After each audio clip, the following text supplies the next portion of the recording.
არ არის მართალი, ანუ სწორი ფორმულირება 7.62-39-ზე. აი ესეთი ვაზნა. სხვათა შორის მაგარი გამძლე ვაზნა, ბევრი ძახის 5.45 ჯობია თუ ისე, ეგეც გემონების ამბავია. ამას უფრო მეტი შემაშერებელი ძალა აქვს, იმას უფრო მეტი მხრეთი აქვს, ის უფრო ზუსტი სროლა და რაღაცე შემდეგ რა. მაგაზე მოდი აღარ ვიდავთ. თვითონ რუსებმა რო გამოუშვეს, ნუ აჯანდაბა ქვია კაცო. კალაშნიკოვმა რო დააბრალეს. ჰუგო შმაიზერი სულუნათი დაჭერილი ყავდათ ცოცხალი და ძალიან დიდი ეჭვებარება რომ იგი არ არის იმან გააკეთა. ეხლა ნახეთ აქ რა ხდება.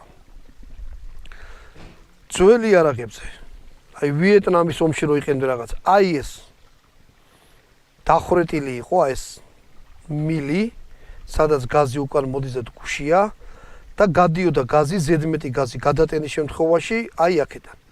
მერე უკვე ეს უკვე შედარებით უფრო ახლო მიიტანე. აი ეგ შეხედეთ პატარა დაჭერლები როა და თვითონ გუშისაც ჩანს.